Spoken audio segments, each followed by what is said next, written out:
Good morning from Panhandle Outdoors with Winston Chester. Panhandle Outdoors, your source for fishing, hunting, and information for folks who enjoy the great outdoors. Now sit back, relax. It's Panhandle Outdoors. Good morning. Welcome to Panhandle Outdoors. This is Friday, October the 16th. We have a great show lined up for you. My name's Bill Allen. I'm sitting in for Winston, who's got a long weekend ahead of him. So we got an extra special topic today coming up about some of the meetings that are going on for fishing regulations and some of the things that are happening in and around our county, and a special guest to discuss that with. So let's jump right into the weather brought to us by Haney Technical Center.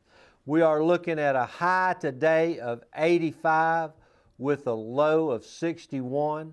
Wind is only going to be, it's going to be south out of at 6 miles an hour. Now we're looking at a big change this weekend. I'm going to go ahead and talk about this weekend. The wind's going to turn around north-northeast about 12, and we're looking at highs, an average of about 79, and the lows Saturday 55 and Sunday 53. So man, it is getting really beautiful out there. Supposed to be sunny all weekend. Let's look at our tides for today. The high tide is actually at midnight tonight, with a low tide this morning at 9:42 a.m. So you've got some good opportunity, especially in the afternoon, late afternoon, to fish an incoming tide if that's what you like. So we're going to go ahead and take a quick break right now and then come back with our special guest. Welcome back. I am joined by one of my favorite people and one of my favorite captains too, Matt Smith. Matt, how are you doing, Bill, buddy? doing well. Good to see you. Good deal. Well, let's talk, I forgot to mention the river readings. Let's look at Apalachicola. It is at 3 feet, and it's going to pretty much be flat through the weekend.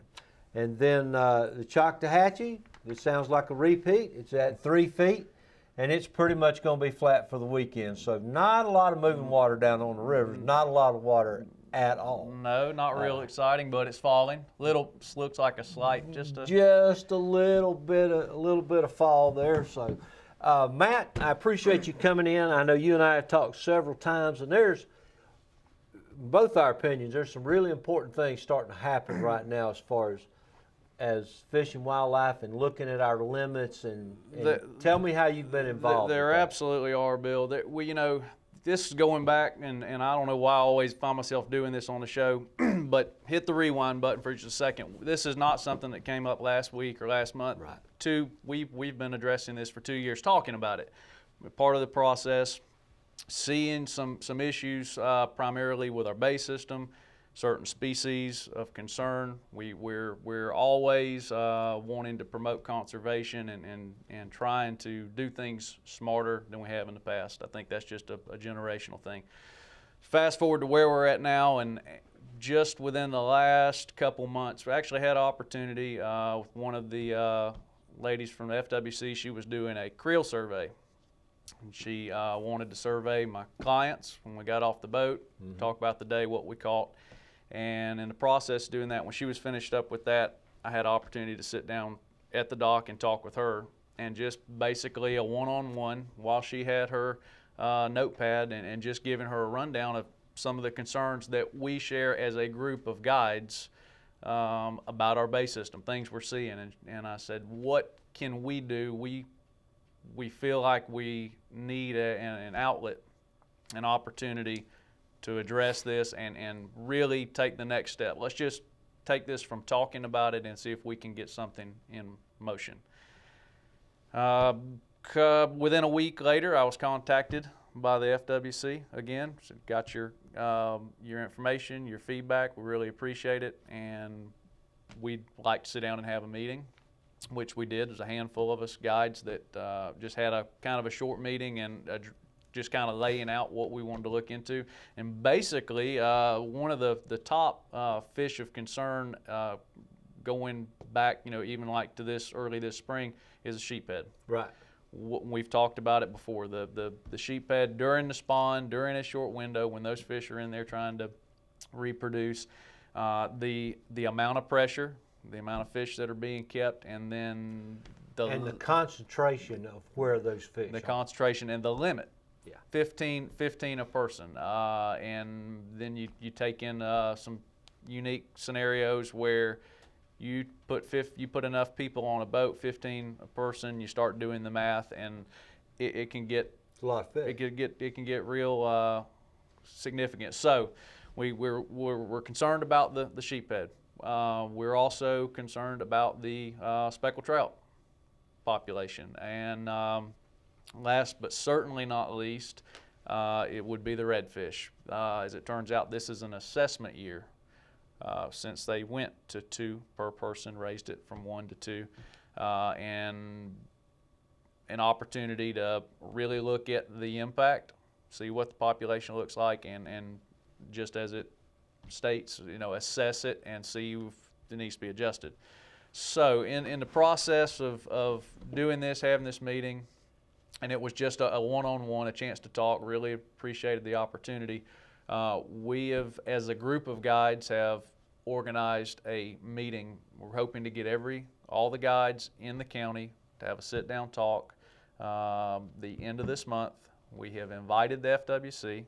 They have agreed to come, answer questions, and try to basically work together, get on the same page, and through this process, we have kind of realized that we haven't been included in the data and in the input up to this point, and they're very receptive to us getting on board with some surveys and providing some real-time data, and all of that goes into the how they make their decisions, and looking forward in the future if we need to look at some of these limits and species. So we're excited. We're really feel like we've got the ball rolling on this, and we're going to continue to work the process, get the public involved, and see where we go. Fishing right now in the bay, and I'm basically talking about in the bay. Fishing right now is. Yeah, well, You have plenty. There's redfish. Yep. It's prime. It's prime, and it's due to a lot into the work that the FWC and the state biologists and people have done, and I can remember a time, and I'm sure you can too, but you were probably about that high, when you couldn't catch a redfish here and where, and even trout. A 5-pound trout was out of this world. That was a massive gator many, many years ago. And so some of these efforts now, you see some of these big trouts, especially if guys showing them here on the show and stuff like that. That's excellent information. We're going to continue this conversation a little bit, and we'll be right back after this break. Welcome back. Again, here with Captain Matt Smith, and we're discussing, some of the things that are going on within the FWC and the state regarding our limits, and, sheephead is a big issue, but it seems like, Matt, that, and I don't want to be unfair about this, but years ago the FWC didn't seek as much, or the state didn't seek as much input from actual fishermen as they more relied on biologist reports and things like that. Because I know that there are times when I'll come back to the dock, like me and my sons or me and Greg or whatever, and there'll be somebody there want to, take a survey of, where did you fish, what did you catch, and things like that. And it's important to take a few minutes and provide some information. Absolutely. Now look, it's anonymous. Don't tell them you went out and caught 20 redfish when you caught 2. They're not going to put your name on it anyway. Be honest with them. If you didn't do it, you didn't do it. I think that's a great point. I feel like in talking with the FWC a little bit, I don't know that you can have a much better consistent base for information than a group of fishing guides, because obviously the fishery and its health is in our best interest, and also you're going to have a level of accuracy and honesty there that I think whether it's good or bad, we're going to tell you how it is. So that's exactly right. The other part about this is it's a very big. They've got a full plate and then some. What all they're covering. Think of all the different resources, and so they're a lot of times spread thin. But what I've learned, what we've learned as a group, is the input does matter, and you got to find the right way to be able to provide the input and the correct channels and get it to get it to them for them to put in their consideration. And then it's not something that's going to happen overnight. They're going to look at the state's divided into regions, and the state is basically managed as a whole. Yeah, and they'll make decisions on, like we saw in the past, and they Right. did hold a lot of public Right. meetings, because I attended them. I know you did. A lot of people, Scotty did. That's right. When they were talking about raising the limits, Mm-hmm. so and I talked with Stan Kirkland several times, who now is retired from the FWC, and Sure, he's enjoying it. yeah, oh, he is, and providing, these great meetings to go with. But I tell you that the thing that you guys have done, and to get this guide group together, who is consistently out there, and consistently working this bay, and it's a great place to start, and then, hopefully, I don't know that it will, but it may expand to public opinion. But there's always a way to express if you have an opinion about it, to express Right, it. and they want a very broad. They want feedback and information from everyone. Mm-hmm. So what we're doing, not as a group of guides to exclude anyone, but we want to have a meeting amongst ourselves. Like I say, this is just a meeting we're having. We've invited them, so this isn't a Right. public forum. No, that's very clear. This is a guide association type Right, thing. but we're hoping, and you've invited. Sure, and we're hoping to get to that point, because we realize as guides and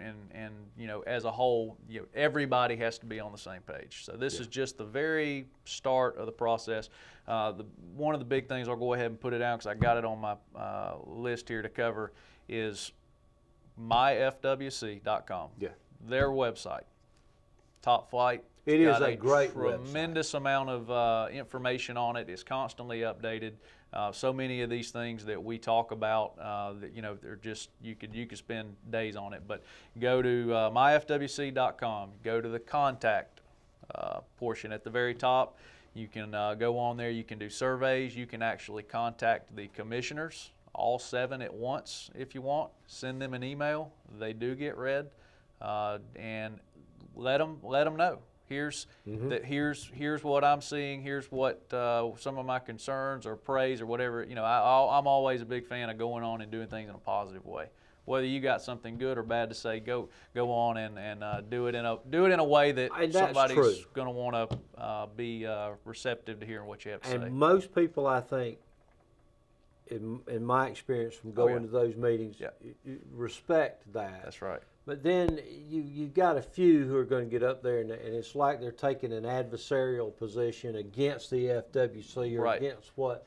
And it's not a forum for that. I mean, it's they're seeking opinion from us when they do. They have the MyFWC where you can voice your opinion out there, and it's not an adversarial. No, whatever side you're on. I'll be the first to admit that I'm not someone who is naturally inclined to go on a website and put input.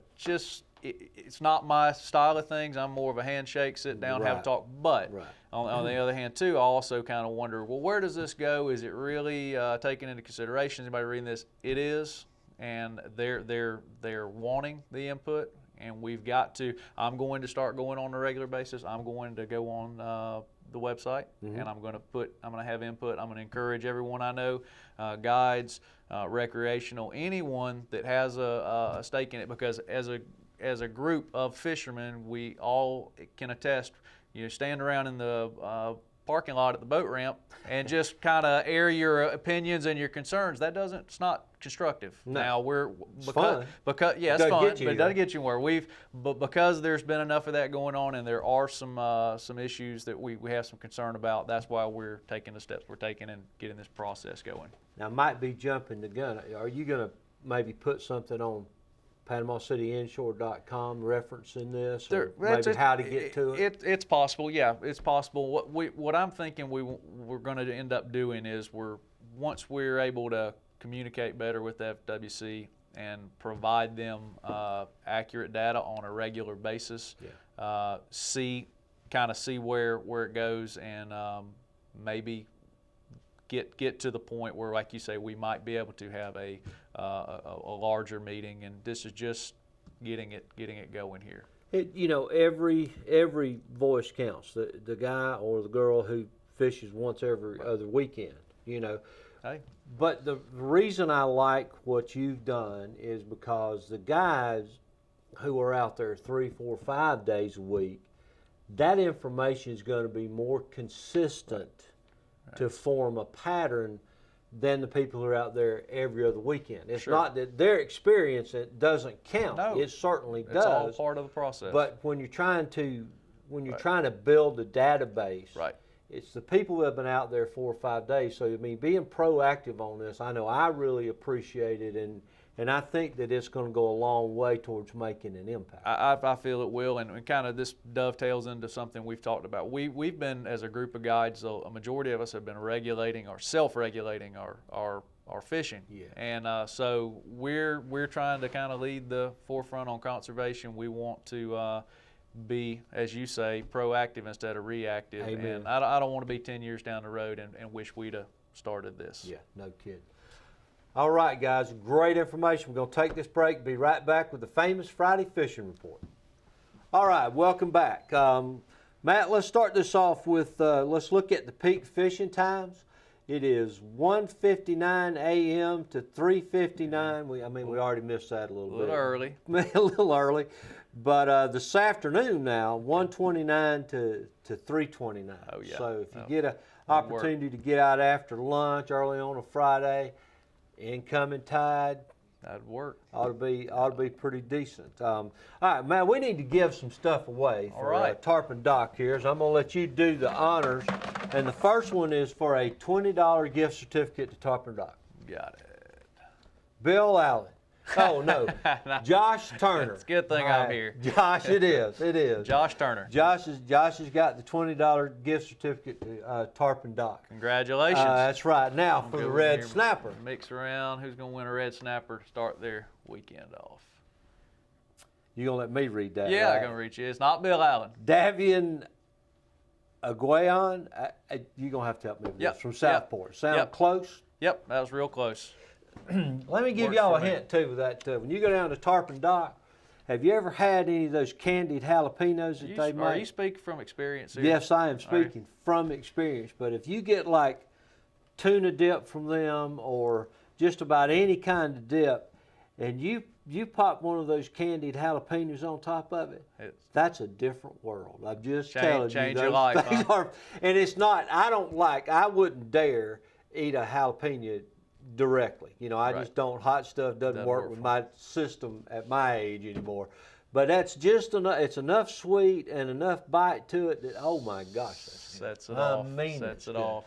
Now, Matt, talk to me. What's going on with our red tide? That's, of course, been a hotly debated or widely debated topic, and we dodged this bullet a lot more years than not, and it's the irony is, people get on the boat and say, well, how's this year been? How's the summer been? I say, really? Honestly, you couldn't ask for a better season. Yeah. We have not had some major weather phenomenon that's defined it well. Then not long after we. As soon as you say that. So, yeah, the first wave of it comes in. That's the most severe. That's where you saw most of your impact.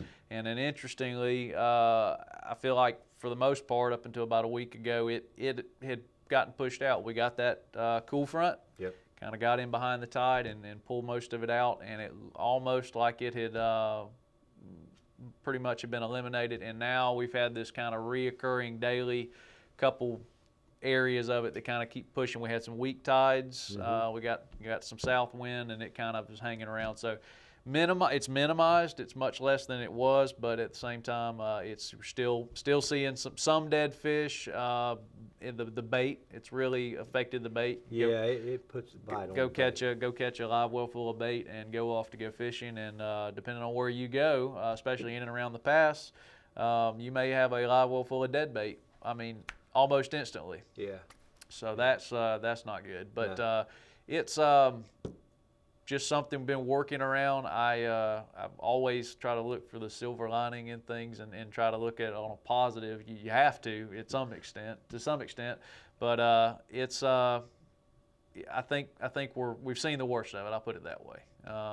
And one thing about it is you get a lot of opinions out there about what it's doing and you know, where it is, where it's going to be, and I don't know that anybody really knows that. I can't figure out exactly how you catch bait in an area that is perfectly healthy and lively, and you put them in your live well, and before you leave that area, they start dying. There you go. I don't understand that. I want to learn a little bit more about it about myself. Probably has a lot to do with some of those bait migrating, having been in that tide situation and then moved out and that kind of thing. But what are you doing? You know, you're running trips. You guys are running trips every day. How are you working around this?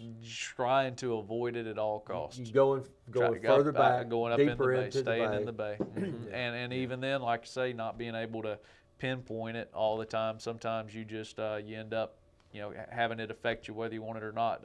Other day I had it kill half of my bait.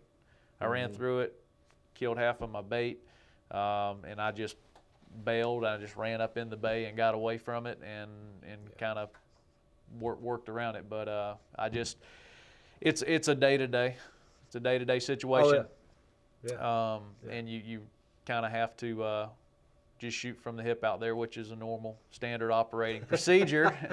But that just adds one more variable. It's a little workaround. One more variable to work around. But I think it kind of affects everybody differently. But if you want to avoid it altogether, stay up further in the bay.